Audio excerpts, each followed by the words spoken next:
자, 이번에는 문어낚시의 소소한 팁을 또 하나 알려드릴게요. 보통 문어낚시를 하다 보면은 바늘이 이렇게 많이 뻗어져 있거든요. 보시면은 이런 식으로 많이 이제 안반 지역이나 여바닥을 긁기 때문에 바늘로 많이 이런 바늘 뻗어지는 현상이 많이 나오는데, 제가 이제 5년 전인가 이제 이게 아마 칫솔꽂이인가 그럴 거예요, 다이소에서. 근데 아는 그 진수 형님이 저한테 같이 본인 거 사시면서 5천 원 주고 이렇게 저한테 선물해 주셨는데, 그때도 이런 식으로 해서 살짝 넣어가지고 살짝 이런 식으로 넣어가지고 다시 빼서 이런 식으로 형님이 알려주시더라고요. 그래서 어느 정도 완벽하진 않지만 그래도 어느 정도 바늘 교정되기 때문에 이런 칫솔꽂이 5천원짜리도 있고요. 그리고 그 다음에 또 많이 쓰시는 게 이제 14mm 복살 이런 제품도 있기 때문에 이렇게 이런 제품들 아이템 있으시면 좋을 것 같고요. 그리고 이제 작년에 영상에 나갔었던 이런 훅지그, 이 완전 전용 제품이죠.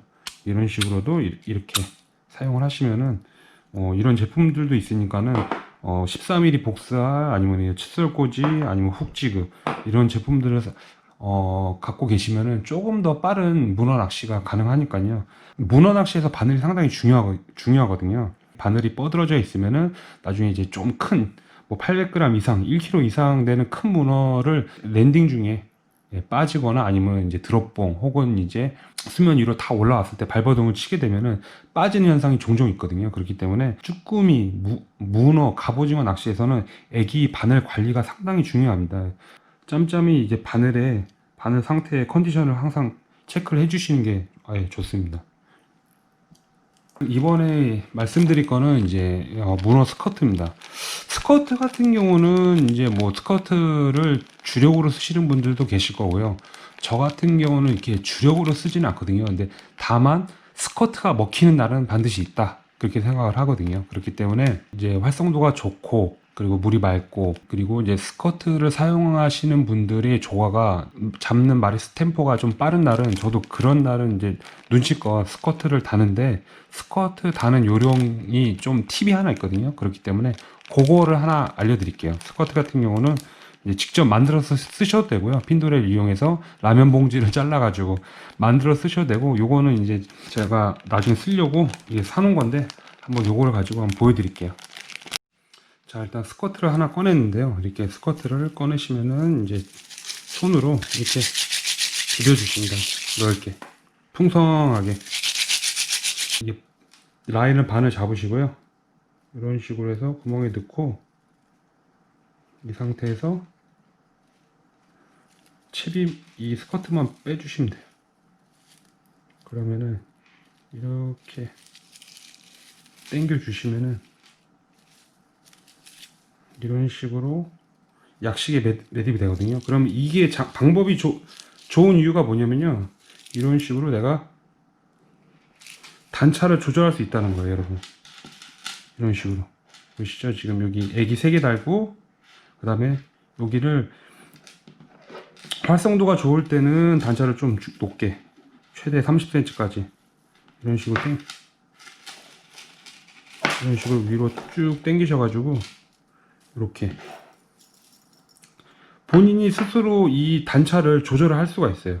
이 묶는 방식이 아니라 살짝 한 바퀴 돌려서 넣는 방식은 이런 식으로 단차를 바짝 줄일 수도 있고요. 다시 이렇게 단차를 최대한 높게 이렇게 주실 수도 있어요. 그렇기 때문에 낚시를 하는 도중에 채비가 터지더라도 이 스커트는 계속 살아남거든요. 뜯어져 나간다 해도 이 스커트는 남아져 있기 때문에 계속적으로 여러분은 채비에 어떤 액션을 주면서 이렇게 스커트를 최대한 활용할 수 있다는 거죠. 지금 이거 이런 식으로 하시면은 스커트를 많이 소모하지 않고 최대한 많이 쓰실 수 있으니까요. 그리고 그 상황의 물색이라든가 수심에 따라서 이 단차를 오르락 내리락 할 수 있기 때문에 이렇게 사용하시면은 스커트를 최대한 유용하게 쓰실 수 있습니다, 여러분. 이런 것도 알아두시면은 좋을 것 같아요.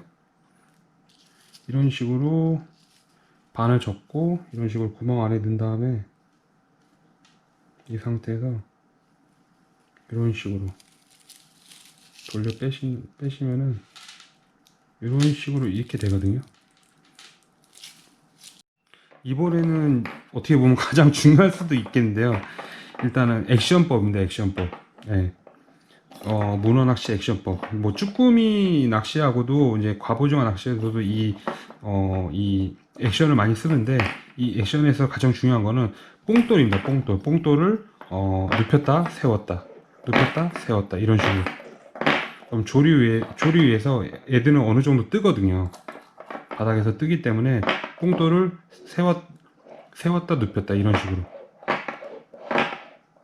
식으로 연습을 하시는데, 집에서 이렇게 채비를 다 하시고, 그리고 뭐 방에서나 아니면은 어디 좀 공간이 있으시면은 채비랑 낚싯대랑 릴과 다 체결하신 다음에 집에서 이렇게 로드 팁으로 연습을 하고 가시면 되게 좋을 것 같아요. 예.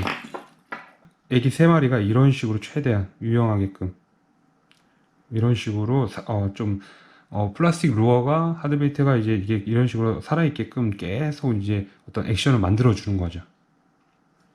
그리고 액션도 어느 정도 주고 잠깐 기다렸다가, 그렇다가 이제 가장 좋은 거는 액션을 주고 난 이후에 문어가 와서 덮친 다음에 반대쪽으로 쓱 갖고 가게 되면은, 그때 이제 끈적하게 뭐가 이제 싹 갖고 가는 느낌이 나거든요. 초리대 팁으로. 그러면 그때가 진짜 베스트인데, 요즘같이 이렇게 장마철이나 날씨 안 좋고 이제 수온도 오락가락하고 하면은 보통 이제 살며시 오거나 아니면은 이제 살짝 천천히 다가와서 살짝 이렇게 발끝 하나만 이렇게 살짝 걸칠 때가 있어가지고, 예. 이럴 때는 이제 천천히 조금 더 한번 쓱 들어서 무게 확인을 하고 나서 좀 더 올라탈 시간을 주고 난 이후에 챔질 하시는 걸 추천드립니다.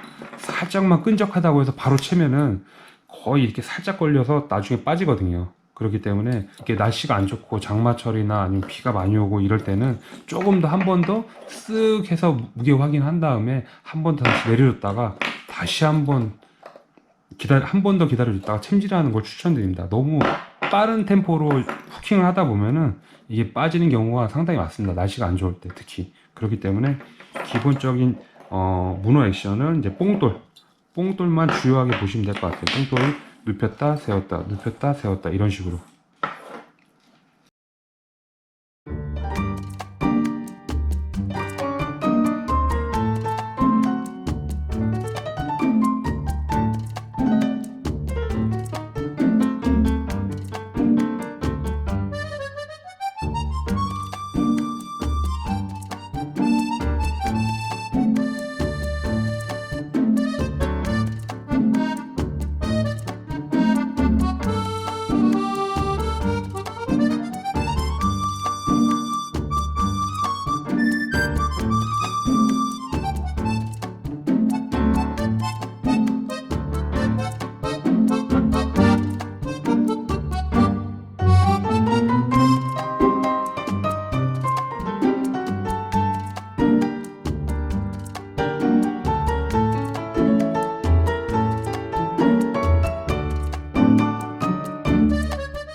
자, 이번에는 제가 압사 1.5를 가지고 장갑을 낀 손으로 많이들 아시는 다양한 매듭법을 가지고 매듭을 하고, 그 다음에 장갑 낀 손으로 합사 1.5를 힘을 줘서 다 터트려 봤는데, 그 중에 한 가지 안 터지는 매듭이 있어 가지고요.